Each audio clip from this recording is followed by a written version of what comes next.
Alrighty traders, this is Blake Morrow and you are listening to the week ahead video for April 18th, 2021. Hope you guys and gals are having a great weekend.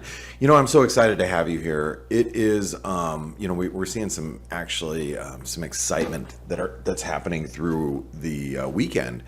We're seeing some moves in cryptocurrency. So I'm going to go ahead and just, I'm going to skip what I normally say, and I'll get to all the, talking about ForexAnalytix and all that stuff a little bit later through the video. But I want to get to the elephant in the room. Oh, and also I need to mention this.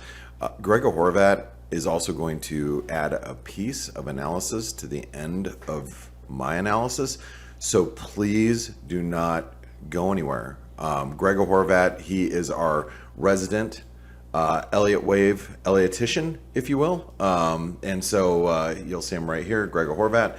And he's going to provide you a bit of a view of the market as it's happening right now. So don't go anywhere. Anyway, let me talk about Bitcoin. So Bitcoin slid through some really key support, and I don't want to dwell too much on Bitcoin right now. It has broken through channel support, and I think what caused the sell-off, lack of liquidity. It's Saturday. It was Saturday in the evening, and I had family over, and all of a sudden my ForexAnalytix mobile app was actually triggering off all sorts of alarms and sending alerts, and I was like, what the, I was with my aunt that I haven't seen in 3 years.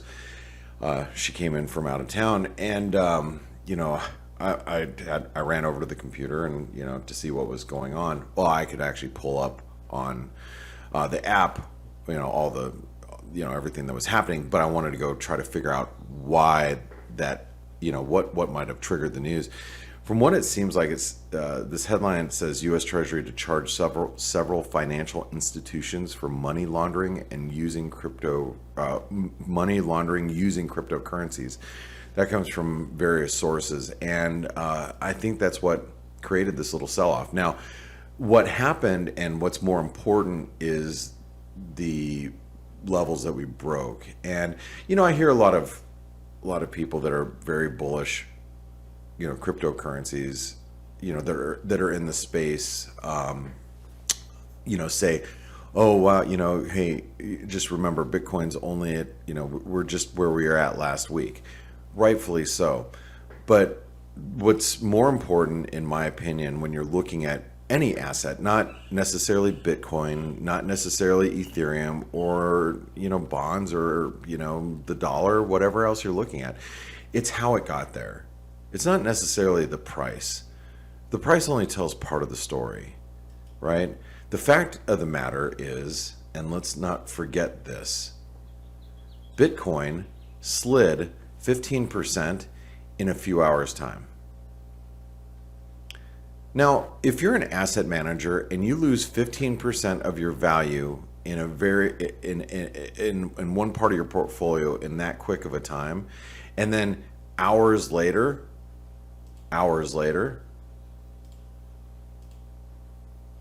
you're still down 8%, that's a problem. It's not, oh, Bitcoin was just there last week. I understand that. It's how it got there now, how aggressively, how quickly. If it just grinded down, 10 or 15% over the course of a week, that's one thing. But when it drops like that and then holds, that's bearish price action. There's a difference. Hopefully you guys can understand. Hopefully, maybe you do understand that. And remember, not only myself, but the rest of our team at ForexAnalytix, we talk about price action and how things move on our free F.A.C.E webinars. So, make sure you register and listen in to the F.A.C.E webinars. They're absolutely free to you. Okay, and we talk about it every day. Now, I'll go back to that here in a second. But I want to point out that Ethereum. This was my chart of the day on our free blog on ForexAnalytix.com. I was looking for a move up to 2,500. Let's go to the blog here. So you guys don't read the chart of the day. This is free. You guys don't have to be subscribers to get this. Ethereum on April 14th, I was looking for a reversal at 2,500, and you know, we got that reversal. It was a crab pattern. Now we are attacking, some pretty key support as far as I'm concerned. We have channel support coming into play soon, and if we get much below 1,700, you got to be careful with not just the Ethereum, but some of these altcoins. So if you follow me via Twitter, you probably heard me say, we're going to probably get some pretty interesting price action this next week. What I was referencing, guys, is this amazing move that you've seen in some of these altcoins. This is Dogecoin, which, I'm not going to talk much about it other than the mania that's surrounding, these cryptocurrencies. That is what I'm worried about. This is very reminiscent for those of us that have traded through the .com bubbles, which I started my trading career, not my securities career. I started as a broker in 1995. I started as a trader in November of 96 with block trading in Scottsdale, Arizona. So I lived through the .com craze. I was in it. I was trading it. I was long Netscape, Mindspring, Broadcom, Yahoo, everything. I was trading it all. So I've lived this. And the last time I've seen this type of mania was 2000 roughly. And so I am worried that this type of, blindly throwing money at risky assets is not going to end well. Okay. History tends to repeat itself. And the reason why is because we have generations of investors. The kids of today or the young adults of today don't recall 2000. They're like, I've heard stories about it, but they weren't there. So I am really concerned. And the reason why I'm concerned about all this is where, equity markets are at. We're obviously at very elevated levels. We've gone very far in a very short period of time. When you take the market low, post-COVID to where we're at right now, we've rallied 90 to 93% off the lows. And if you even go from at the very highs when the market was considered overbought, pre-COVID, we're still up 23% for the year in the S&P. I'm just using the S&P as a benchmark here, guys, just because it's the it's the 500 largest U.S. based companies. We're up 13% for the year, roughly 13-14%. Okay, that's all fine and dandy, but again, it's how fast we got here. Again, this is more price action. How fast we got here, and now what's been happening, as we're grinding up here. We are getting overbought. Relative strength is divergent. Those are all things that we have to consider. Now you're starting to see some of the risky assets come under pressure. Right now, if you think about what's happening going into this next week, okay, as we go into this next week, we have a lot of key economic data coming out, and whoops, sorry. Clicked the wrong button. Yes, I actually happen to have a subscription of ForexAnalytix. Oh, you're the co-founder. Yeah, so I happen to. But before I go into all this, actually, this is a perfect segue. Look, if you haven't tried out ForexAnalytix, it's $1 for 10 days. $1. You'll get a mobile app. Who else provides you analysis? A mobile app, a community. Like even our community over the weekend, we're talking about Bitcoin and there's people in there chatting around. This is where I'm at, and you'll see that in that community, we're talking only about trading. We don't let anybody else talk about their products and what they're selling. We'll just kick them out immediately and delete all of their posts. If somebody talks about religion or politics, we'll give them a warning. Then we'll just kick them out. It's all about trading and about the markets. And, sometimes we joke around about certain things, but, no promoting our products, no religion, no politics. Unless you're talking about Greek politicians, then, we let that one slide. But, it's a safe community for our traders. But you get this, mobile app, you get all this You know, all these great things. $1 for 10 days. You decide to go with the premium version. Great. It's $119 a month. You know, $119 a month. If you want to go with the light version, it's $19 a month. You still get an app. You get to listen to all the webinars we do throughout the course of the day that, you know, I conduct literally 3 of them with the rest of the team. So you'll get my views throughout the course of the trading day. How great is that? All right, now I got all that out of the way, and don't forget, if you like this video, or excuse me, if you think this video is going to help you going in this next week, talking about price action, talking about the S&P where it's at, talking about, you know, some of these cryptocurrencies, make sure you hit like and subscribe to our YouTube channel. Please, it helps me out. It helps the team out. We get, you know, excited about providing these free, you know, webinars for you, and it helps our YouTube algorithms, especially if you comment. If you go down there and you say, Blake, you are such a dummy. Like, how do you think that, you know, Bitcoin's going to reverse here? Or, you know, hey, Blake, I think Bitcoin's a little overvalued. You know, maybe, you know, we should be looking a little bit lower. Hey, throw in your comments down there. I'm going to try to comment back to you. All right. And I want to thank you guys for doing that, because it really helps us out. It really, really makes me feel good if you guys, you know, appreciate these videos and you like them and you listen to them every week. And you can show us by liking, sharing, and subscribing. So thank you very much. I really, really, really appreciate it. Okay, back to the analysis. So I'm going to cover just a couple quick things before I let Grega take over, because I don't want this to go too long. We do have a few central banks that are meeting this week. I did say a few. Okay, we have the Bank of Canada. We also have the ECB, and then we also have, wait, didn't we have 3? I was thinking maybe how I think we have the Bank of Canada, the Bank of England. Oh no, they are not meeting. It's just the ECB and, okay, I'm sorry. All right, scratch that. We're done for today. I'm joking. No, we have the Bank of Canada and the ECB. Both very important. So let's start off with the euro and where the euro's at. So the euro's had a great recovery. Okay, we've recovered towards the 120 level. Most of you guys know that I've been looking at this resistance zone. We held it for a couple of days. You know, as the market is looking at Bitcoin and some of these cryptocurrencies, the first question that you're going to ask me is, hey, Blake, you've been looking at Bitcoin and other cryptocurrencies as the most risky investments. Not necessarily, again, I have to point this out every week because I want to make sure that I'm not offending those of you that own cryptocurrencies. It's not that I don't believe in cryptocurrencies, because I actually would love to buy Bitcoin a lot cheaper, because I don't own any right now. But what the reason why I call it the most risky asset is because it's more from a perception standpoint for the market. If you're going to take on the riskiest asset, the thing that you think is going to grow most aggressively in the future, you're going to be buying cryptocurrencies. That's the attitude of the market right now.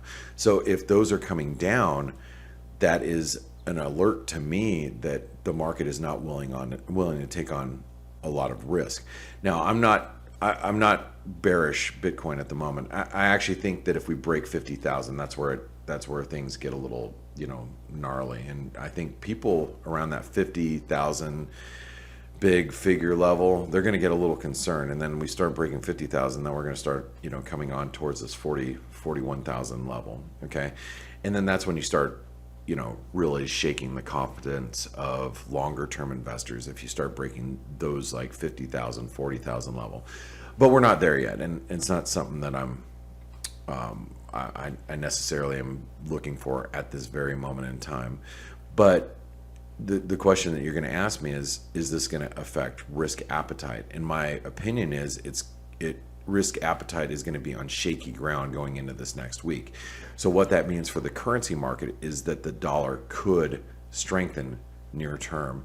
And that's why we look at the euro, and the euro's knocked itself up against a lot of resistance. If you've been following me this last week during the free F.A.C.E webinars, we're up against some pretty key resistance here. So if we can't make it above 120, there is a risk that the euro may come under pressure again. All right. And, we might slip back towards, some support. And I wouldn't be surprised if we, trade in a, maybe a 120, and, I can just,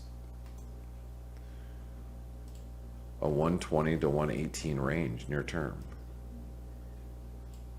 Something like this. Like, I wouldn't be surprised if we, sell off a little bit and come back down towards 118 and change. And then we're going to have to be, whoops, I didn't mean to do that. That's what I meant to draw that. Then we might be, in a bit of a channel, going into this week. Now, remember, the ECB is meeting this week. I'm not expecting any fireworks there. But the one thing that we have to look at is actually we have to talk about the Bank of Canada. Now, the dollar Canadian, as you guys know, for those of you who've been following me, I've been waiting for this thing to rally. Coming out of a descending wedge last week, I'm like, okay, we might have an inverted head and shoulder pattern, risk appetite strong. So and I'm just going to take you to last week, guys. So last week, we were right here. And I was like, okay, we're not moving anywhere, and stocks continue to press higher. I wouldn't be surprised if we sold off to 124.75, which is the 127% extension, which is also the inverted head and shoulder pattern, right shoulder. And what happened towards the end of the week? We actually sold off. We came within 1 pip of the 120. We came to 124.75, which 74 was the 127% extension. And we bounced. And so here we are, to start the week. We're going to be, close to 125, maybe a little higher because people might be a little bit worried about risk. But we have the Bank of Canada. And the reason why this is important is because Canadian economic data has been really good. So there's obviously a risk that the central bank might be a little bit more hawkish because Canada's economy has been strengthening. However, from an economic data standpoint, I talked to a lot of Canadians. We have actually a lot of Canadians in our chat room, several that talk. There's a lot of people in our chat rooms that just kind of don't talk. They lurk, right? And I know we have a lot of Canadian clients at ForexAnalytix, but there are a few that are in our chat room that we chat with quite a bit, and most of them agree that the Canadian economy really isn't that strong. It's stimulus induced, same issues that probably the U.S. has as well. But one of the things that I think that Canada is at risk of is coronavirus acceleration in cases that might weigh on the central bank. You look at the Fed, and the Bank of Canada takes a lot of cues from the FOMC, right? They tend to work in tandem, and I'm sure they talk quite a bit. But the thing about our central bank and Fed Chairman Powell is he's way more dovish than you'd think he would be at this point in our economic recovery in the U.S. And he's very concerned about viruses, and every central banker in the U.S. is considered about talking about the risk of the virus continuing to linger and how that's going to impact economic activity. So if the Bank of Canada takes a similar stance, maybe the Canadian currency may weaken a little bit. Alongside with stocks showing a little bit of weakness, we might have the dollar Canadian back above 126. And if we break above 126, then you're looking at a move possibly back to 127 and then, up towards 129 eventually. That's where I've ultimately thought that the dollar Canadian is going to go back to, is the 129.50 to 130 level. And this week could be the catalyst. So just keep that in mind as we go into this next week. Now, there's a lot of other things that we could talk about, but look, guys, I want to say that, I'll see you tomorrow on the F.A.C.E webinar. It's free. Remember, the link to is in the description of this video if you haven't registered. for the F.A.C.E webinar, come listen in. I'll cover all the majors tomorrow. I'll try to get through a lot of them, or any ones that you have questions on. But Gregor Horvat's going to be here with some analysis, so I'm going to turn it over to him. Enjoy his analysis. And guys and gals, I just want to say thank you so much for taking the time out today on your Sunday, or if you're listening to this later, just taking the time out of your day to spend with me and listen to my ramblings on the FX market. So my name is Blake Morrow. Have a great remainder of your weekend. I'll talk to you soon. Hello traders, hello everyone, and welcome to our week ahead video in which I will cover some of the Elliott Wave chart. Actually, I will go through Euro, Dollar, Aussie, metals, S&P and Nasdaq 100, and also Dollar CAD and crude oil. Now, if you are tracking our charts, then you may notice that recently we were expecting a reversal higher on Euro Dollar based on two different charts. The first one, and still potential valid count, is that this is a leading diagonal, meaning a new start of a bearish trend. But even this first 5-wave drop in a leading diagonal should be reversed by at least 3 waves. And looks like that this recovery is now underway. Then we had another wave count, potentially wave 4, that could bottom at a 38.2% near the former wave 4. Okay, so both suggested that even if there will be only temporary bounce, like a 3-wave movement, there should be a recovery coming. And what is very important now is that both wave counts are still valid.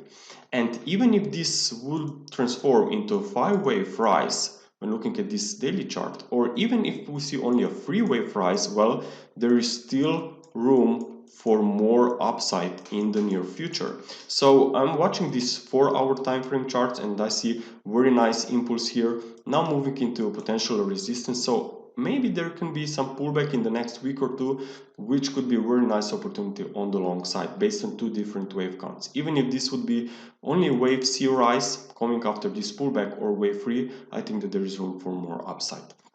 Now let's take a look also on Aussie dollar. Now before we go to some Aussie charts, let me look at the higher time frame charts on here on firstly on dollar Chinese yuan. As you can see here, we are still bearish after this big ABC decline. This is a very strong drop so far, which I believe can resume much lower. This is normally positive for Aussie. Now you have here also copper, which seems to be trading in a triangle, maybe already completed this wave 4 after this recent push higher last week. So more upside here means that Aussie could actually see also more gains as well. And now Hang Seng Index, even here we can see a very nice uptrend that I think could resume after this recent setback that could be wave 4. So even this one may suggest higher prices. And now if we also keep in mind all of those markets and factors, well, even Aussie dollar itself is showing a potential bullish structure. We are definitely seeing a very nice strong recovery here since last year, March. And looks like that this recent pullback was very similar to one that we have seen here in September for October 2020. There you have also the 38.2% ideal for a wave 4 at the former wave 4. And then you also have that this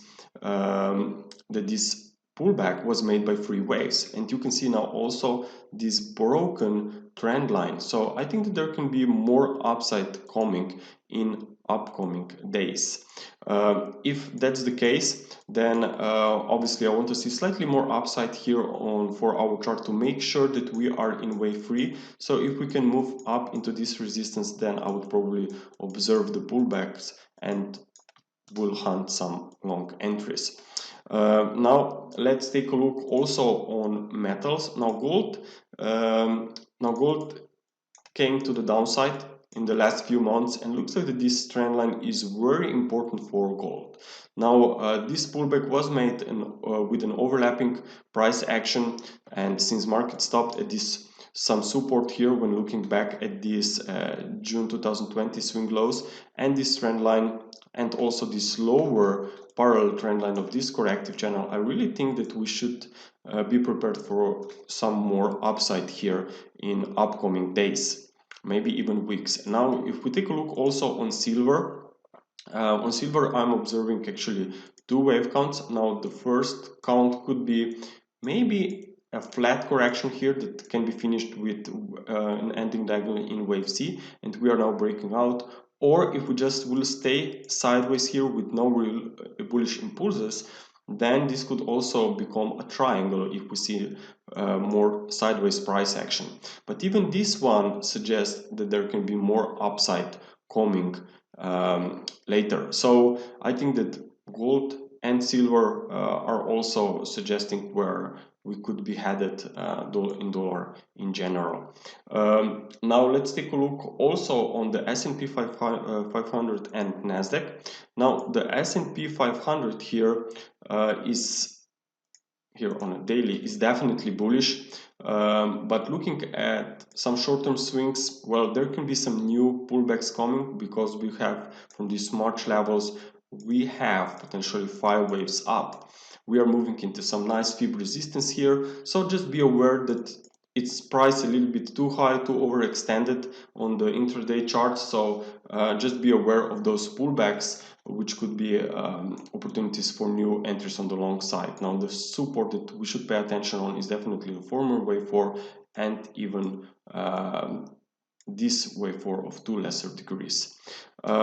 Also looking at the Nasdaq 100, even this one has a potentially 5 waves up from these March levels, so just be aware that there can be a new correction coming before we resume even higher. And now let's take a look on dollar CAD, which I think could find some more upside, some more buyers. If stocks would really slow down here, then dollar CAD could be very interesting for potential support. Now based on basic technical analysis, maybe we have here potential bullish head and shoulders formation. You have also this trend line, obviously then treated like a neckline that should be broken. So if we can see price recovering back above 1.26 level with a daily close around that figure, then I think this could produce more upside, especially if we consider that this could be that right shoulder could actually be wave B. Okay, so watch out for potential rise later, then maybe into wave C. At the same time, obviously, it's very important what is happening with crude. I know that crude found some support recently, but just try to compare the current rise to this one that we have seen here in September and through October 2020. There was also a very nice bounce, but it was seen as a wave B because the previous drop was a very sharp one. So we expected wave C here before this uptrend would resume. And in fact, we have something very similar maybe unfolding right now. So I know that crude oil is bullish, but I think that it's much more important and better support slightly lower here around $55. Okay, it's also 38.2%. So if this market is going to stop around current levels or just maybe consolidate here before we see maybe more weakness and then a recovery, then this could obviously mean the dollar CAD will hold the supports. Okay, traders, thank you very much for your attention. I hope that you enjoyed this video and talk to you soon. Bye.